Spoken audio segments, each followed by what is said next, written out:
So anyway, let's get on to today's topic, which is money. So I expect that you've heard the phrase, money is the root of all evil. But you may not know that this is a misquote from the Bible. The actual quote is, the love of money is the root of all kinds of evil. It carries on to say, some people eager for money have wandered from the faith and pierced themselves with many griefs. But the Bible has loads more than that to say about money. Money itself is mentioned over 100 times in the Bible. And if you take into account words like riches, silver and gold, and words like poverty, the amount is well over 500. The Bible has some very practical advice when it comes to money. It generally advises against borrowing money, especially beyond your means to repay. Proverbs says, the rich rules over the poor, and the borrower is the slave of the lender. And Psalm says, the wicked borrows and does not repay, but the righteous shows mercy and gives. we're encouraged to strike a balance in the acquisition of money. The Bible speaks against laziness and avoidance of working to put food on the table. But it also repeatedly warns about the accumulation of wealth, and instead encourages us to seek spiritual riches. Go to the ant, you sluggard. Consider its ways and be wise. It has no commander, no overseer or ruler, yet it stores its provisions in summer and gathers its food at harvest. How long will you lie there, you sluggard? When will you get up from your sleep? A little slumber, a little folding of the hands to rest, and poverty will come on you like a bandit and scarcity like an armed man. It also says, do not overwork to be rich, because of your own understanding. Cease. Will you set your eyes on that which is not? For riches certainly make themselves wings. They fly away like an eagle towards heaven. and also, Whoever loves money never has enough money. Whoever loves wealth is never satisfied with his income. This too is meaningless. and in Matthew it says, Do not store up treasures on earth. Moth and rust can destroy them, and thieves can break in and steal them. Instead, store up your treasures in heaven, where moth and rust cannot destroy them, and thieves cannot break in and steal them. Where your heart is, so your treasure will be also. we're encouraged also to be generous, to direct our resources at helping others, rather than continually benefiting ourselves. We're encouraged to be good stewards of the resources at our disposal. Do not withhold good from those to whom it is due, where it is in the power of your hand to do so. Do not say to your neighbour, Go, come back, and tomorrow I will give. When you have it go and come back tomorrow, and I will give it when you have it with you. Also, The wicked borrows and does not repay, but the righteous shows mercy and gives. and in Corinthians it says, Remember this, whoever sows sparingly will also reap sparingly, and whoever sows generously will also reap generously.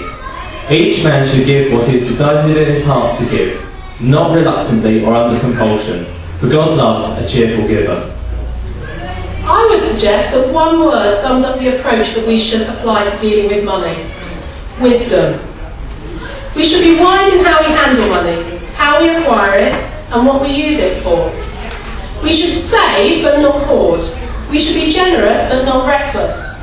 It's not wrong to be rich, but it is wrong to love money. It's not wrong to be poor, but it's wrong to squander money. The Bible's consistent message on managing money is to do just that, to manage it and do it wisely.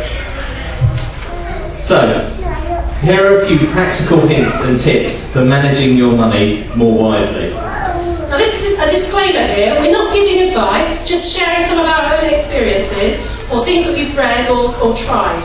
If you do them yourselves, it will be at your own risk or possibly gain.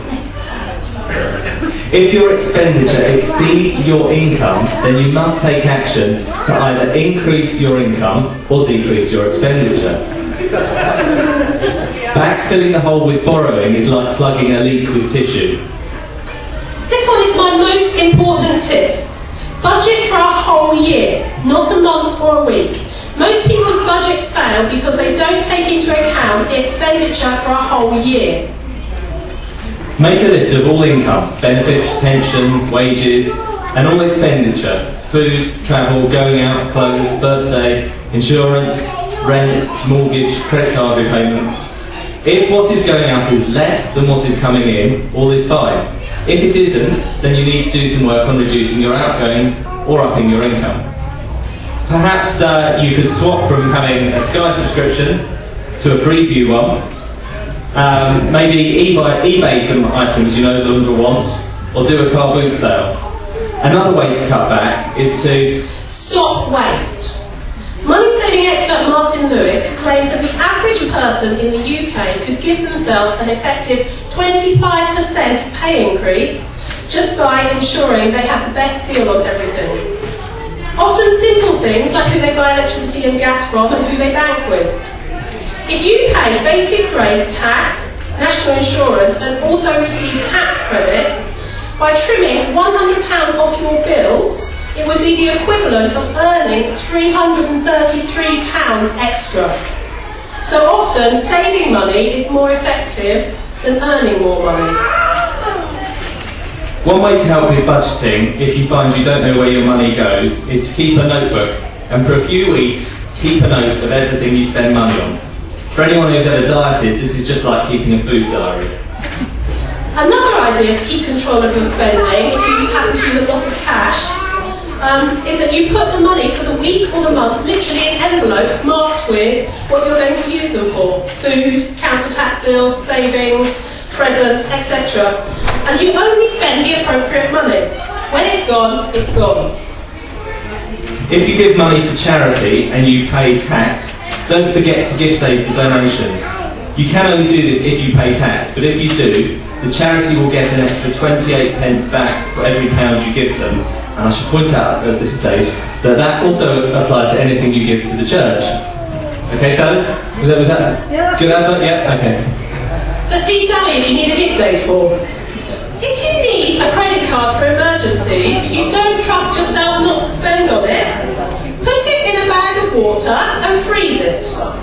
You'll still be able to get to it in an emergency, but you won't be able to use it for impulse spending. Martin Lewis has these two money-saving mantras. For those who are skint: do I need it? Can I afford it? Have I checked if it's cheaper elsewhere? For those who aren't skint: will I use it? Is it worth it? Have I checked if it's cheaper elsewhere? If the answer to any of these questions is no, don't buy it.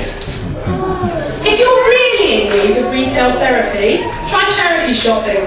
Give yourselves £10 to spend and see how much you can get for the money. People often think that getting into debt is always caused simply by overspending, but many people get into debt for reasons beyond their control. Many people in debt are there because of unexpected events in their lives. Death, redundancy, divorce, even starting a family can have a radical impact on your finances and cause unexpected debts. Don't hide from debt. It will find you and bring friends. The longer you put off dealing with debt, the worse it gets. You can get advice from various sources, such as Frontline Debt Advice or the Citizens Advice Bureau. Final tip: don't let it take you by surprise. Christmas this year will be on the 25th of December. Say you want to spend £200 next year on presents and treats. Put aside £25 each month from now on, and by December you'll have enough money without blowing your budget and running up a big credit card bill for next January. As we said, sometimes, no matter how wise you are with your money, things can get out of control. Charlotte's just going to come and speak about some of her personal experiences now. And don't.